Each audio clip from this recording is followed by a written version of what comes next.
სალამი ყველას.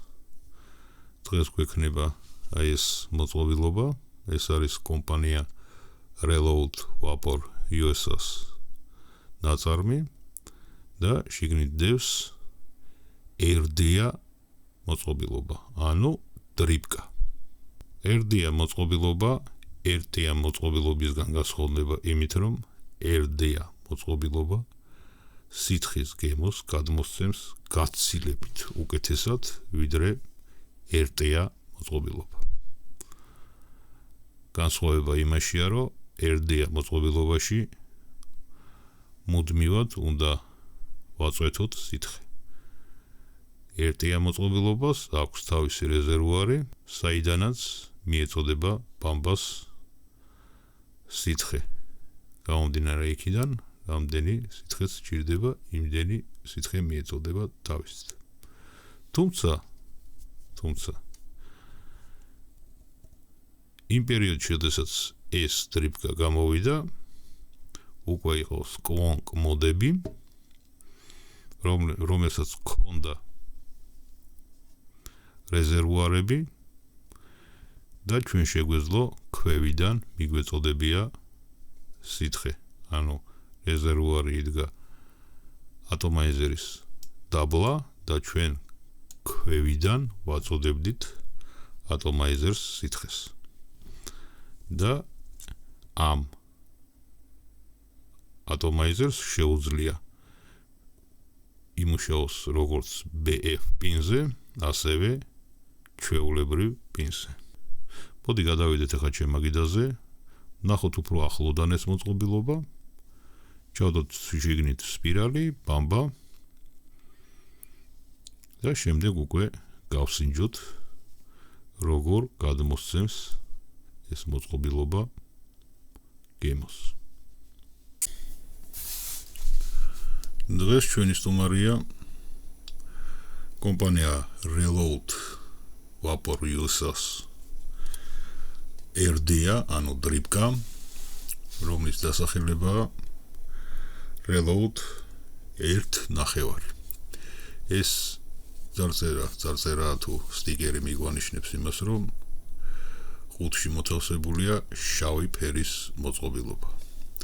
ეს არის ლოგოტიპი Reload-ის და უკანა მხარეს აქვს წარწერა გამაფრთხილებელი, რომ 18 წელზე ქვევით ადამიანებისთვის მიყიდვა არ შეიძლება. დრიპკა მოდის ესეთ შეფუთვაში, აი რკინის შეფუთვა ესა და თუ რკინის შეფუთვა არ მოყვება, ჩათვალეთ, რომ კლონია. იმ დროს, როდესაც ამ დრიპკას აწარმოებდა Reload და ყიდდა, ეს იყო ძალიან პოპულარული დრიპკა, ძალიან ბევრი ადამიანი ყიდულობდა და შესაბამისად ჩინელები ბევრ კლონსაც აკეთებდნენ.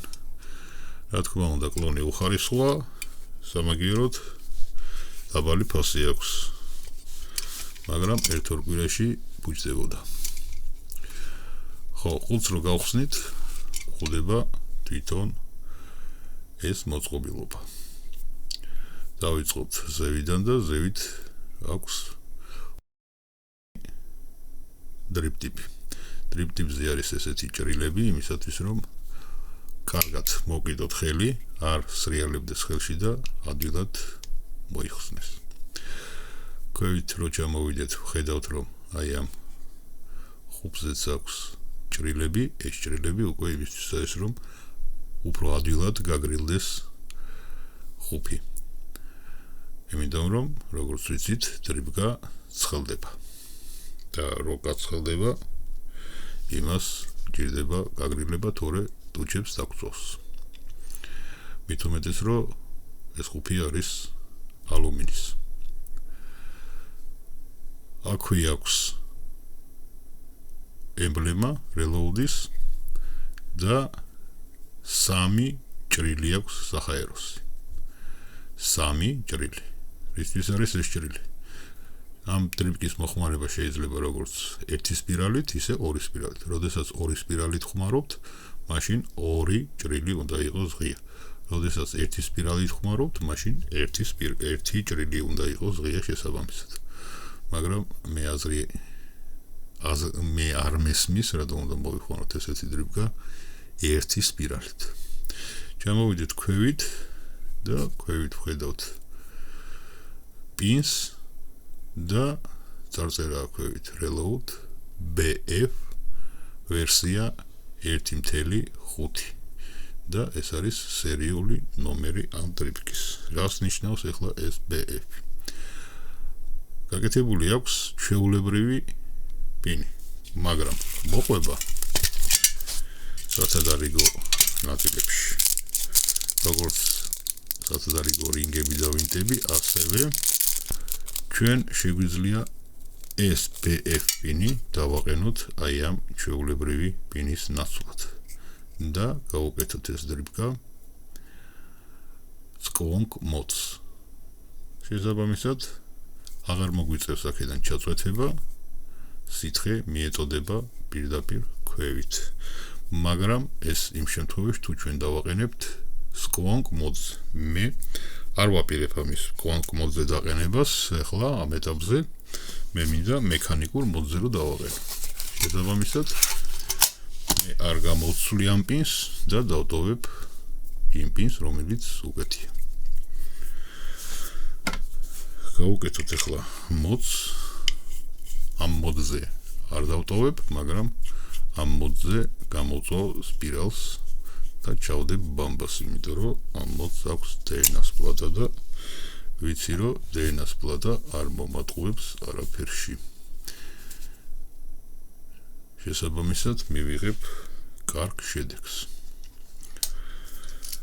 აი ეს სტოიკები აქვს, სადაც იდება სპირალი, ორი სპირალი და აი აქ აქვს საჰაეროები, რომელიც ურტყავს სპირალს პირდაპირ ქვევიდან. ანუ აქედან შედის ჰაერი და ამოდის ამ საჰაეროებში. აქედან შედის ჰაერი და ამოდის ამ საჰაეროებში. ხა ერთ სპირალიანზე როცა ვლაპარაკობთ, ამიტომ არის რომ ტოვებთ მხოლოდ ერთ საჰაეროს ღიას, აი ესეთ ვარიანტში და მეორე საჰაერო გამოდის რომ დახურულია. მაგრამ როგორც ვთქვი, მე ამის გაკეთებას არ ვაპირებ. მე ვაპირებ ორი სპირალის ჩადებას. შესაბამისად, ორივე საჰაერო მექნება ღია. ესეთი სქელთავიანი უბრალოდ ვინტები აქვს, რომელიც უნდა მოუშვათ ამაში და თავისუფალი ადგილი ამ სტოიკებში, სადაც შევა სპირალი. აი აქ. აქ ისეთი დიდი ადგილია, რომ ნებისმიერი სპირალი ჩაჯდება, მაგრამ მე გავუკეთებ აი ამ სპირალს, ეს არის 3 მმ-იანი ალიენი, ანუ 3 მმ დიამეტრის მქონე და შესაბამისად გავუკეთებ ამ სპირალებს. ავიღებ ჯერ ერთ სპირალს პირდაპირ ესე, როგორც არის და ჩავდებ აი აქ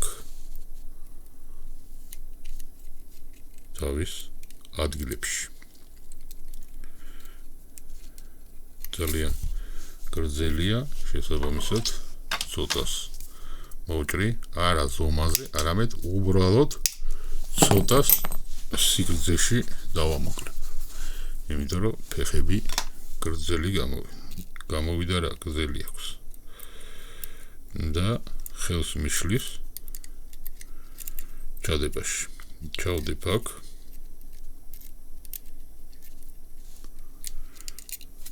სათვალეს გამოვიცვლი, ამ სათვალეთი ვერ ვხედავ ვერაფერს საერთოდ.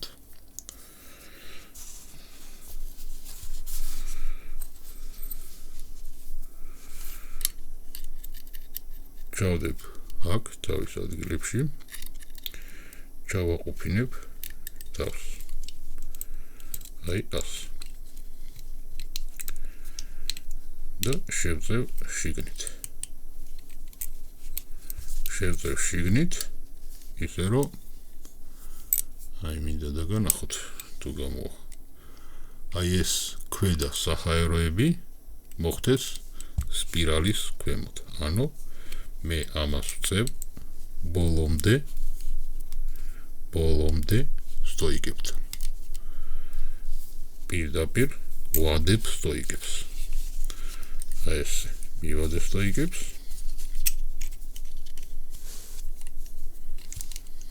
მივადე და დავუჭერ. აი უყურეთ სპირალს არ ვღუნავ, როგორიც არის ისეთი არის. ფეხებს არ ვუღუნავ. იმიტომ რომ არ მჭირდება ფეხების მოღუნვა.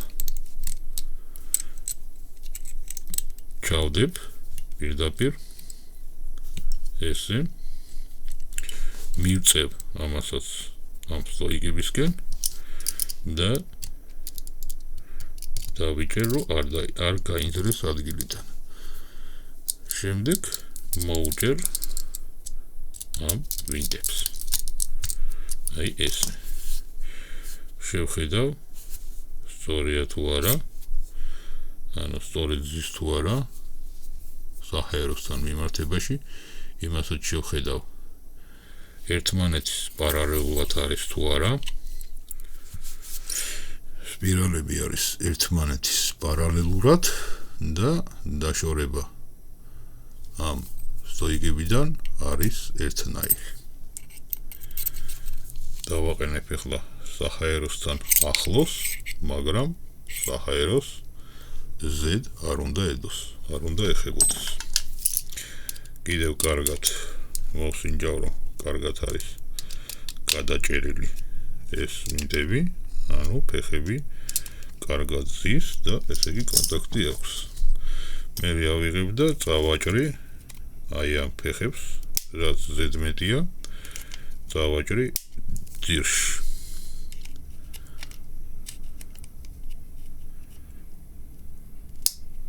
აი ესე.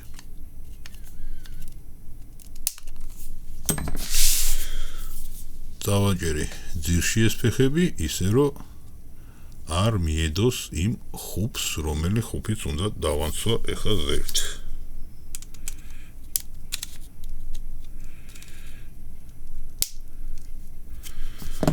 აი ამას არ უნდა მიედოს ის ფეხები, თორე მოგცემს მოკლე ჩართვას და არ იმუშავებს. ეხლა ცოტას დავუწევ, ცოტას რა 40 ვატზე დავაყენებ დაახლოებით, ბევრი არ იყოს და გამოვწვავ ამ ჩემ სპირალს.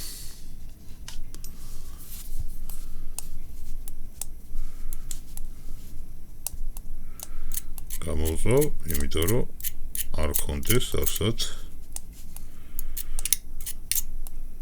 შედუღება. აი, შედუღება რას ნიშნავს? აი ხედავთ, აი ესეთ რაღაცას. აი ეს გამოიწვევს სპირალის შედუღებას, რის შემდეგაც წინაღობა იხტუნავებს და ძალიან ცუდად გააცხელებს სპირალს. ეხლა ხედავ უკვე რომ შედუღება არსად არ არის, შესაბამისად სპირალი კარგად გაცხელდება და გამოგვივა რომ იქნება კარგი გემრიელი ორთქლი. აი ამითი მოკლედ დავამთავრეთ სპირალის ჩადება და სპირალის გამოწვა. ეხლა გადავიდეთ ბამბის ჩადებას. ვიღებთ ბამბას, ხსნით და იმდენს დაახლოებით რამდენიც ჩვენ დაგჭირდება 3 მმ-იან სპირალში ჩასადებად. ესე ხელით გავასწორებ ცოტას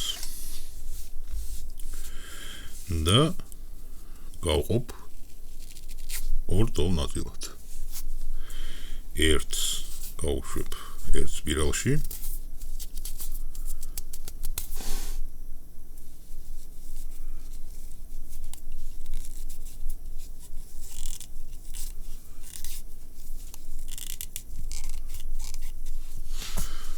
მეორეს გავუშვებ მეორე სპირალში.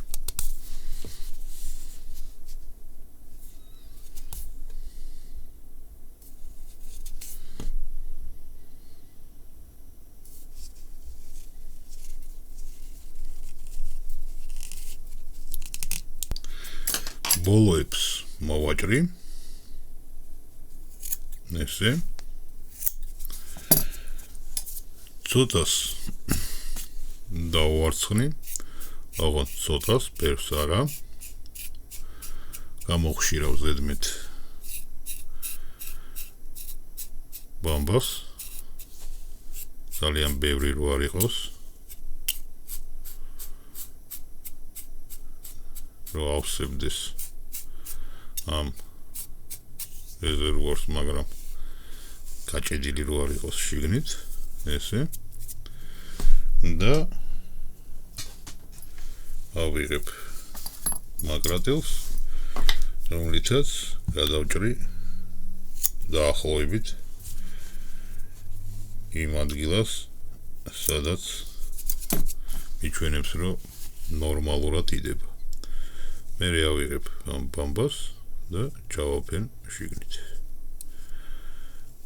მე მეორე ფეხს ავიღებ და მეორე ფეხს ჩავაფენ შიგნით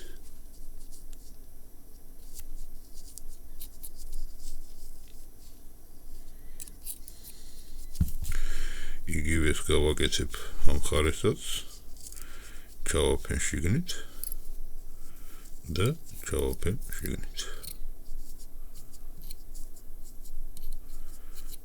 ესე ჩავალაგებ ამ ბამბას შევხედავთ რომ იმ საჰაეროებს ბამბა ზევიდან არ უნდა ედოს ეს ბამბა არ უნდა ფარავდეს საჰაეროების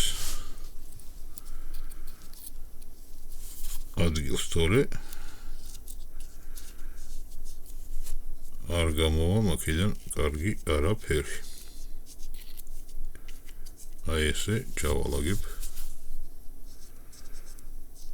ამ ბამბის ფეხებს შიგნით ანუ ბამბამ შეავსო ძალიანად ეს ვანა რაც აქვს ამას ისე რომ საჰაეროებზე არ დაედო და საჰაეროებიდან თავისუფლად ამოვა სითხე ავიღებ ახლა სითხეს ამ ჯერზეც ავიღებ ჯოკერის სითხეს და დავასველებ ბამბას ცოტას დავასველებ სპირალსაც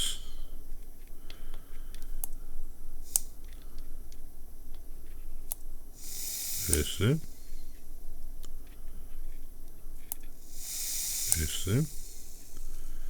ანუ ბამბა კარგად გაიჟღინთა სითხით ეხლა დავახურავ თავზე ესე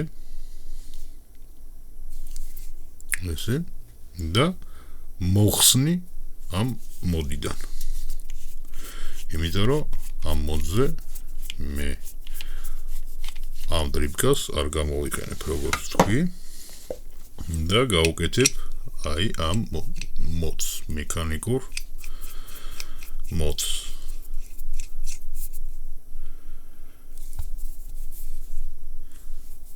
აქ უკვე ჩავასხავ პირდაპირ ზევიდან ჩავაწვეთებ ну დაახლოებით ვითვლი მე ხოლმე რამდენს ვაწვეთებ სითხე იმდენი უნდა იყოს ჩასხმული რომ იმ საჰაეროებში რომელიც შიგნით არის არ ჩავიდეს სითხე თორე აქ გვერდებიდან გამოჟონოს ანუ რაღაც შუალედი უნდა დავიჭიროთ რა და ამას უკვე პროცესში მოხმარების პროცესში ძალიან ადვილად მიხვდებით რამდენი უნდა ჩაასხათ მოკლედ სულ ეს იყო ამის საწყობა ეხლა ავიდეთ ზევით და ვნახოთ როგორია მოხმარებაში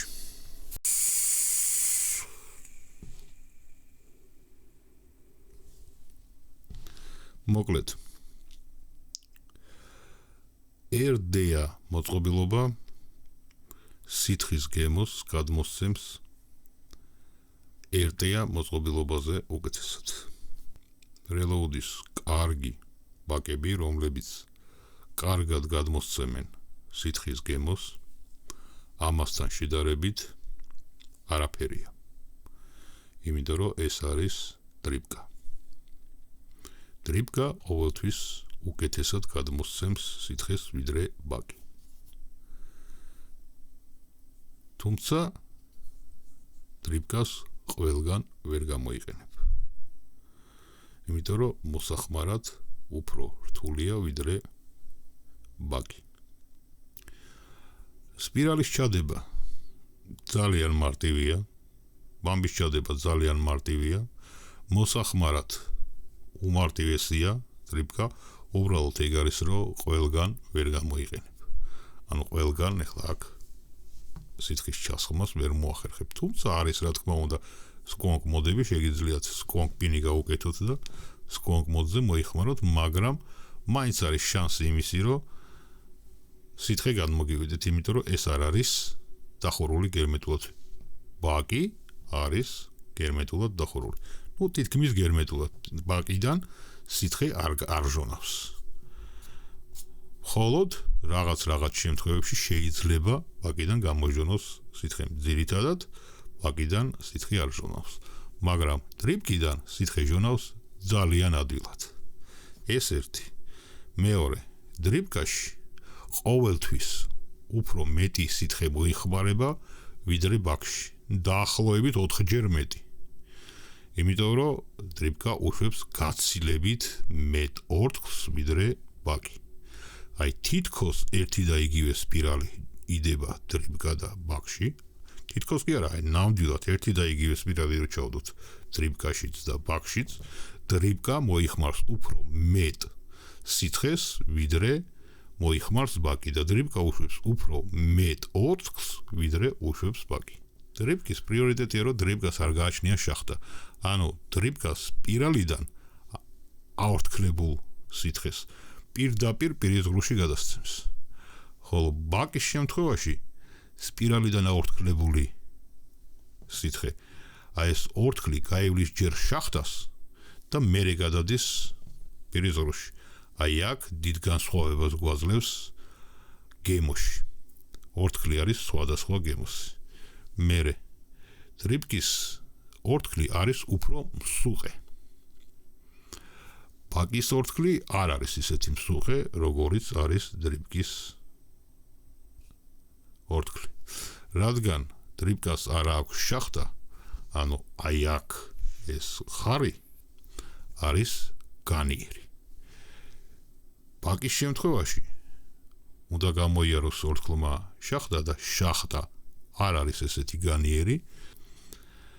შესაბამისად გემო იკარგება აი იმ შახტაში და რაც უფრო მაღალია შახტა, მით უფრო მეტად იკარგება გემო და შესაბამისად ორთქლი არ არის ისეთი მსუყე, როგორიც დრიპკის შემთხვევაში.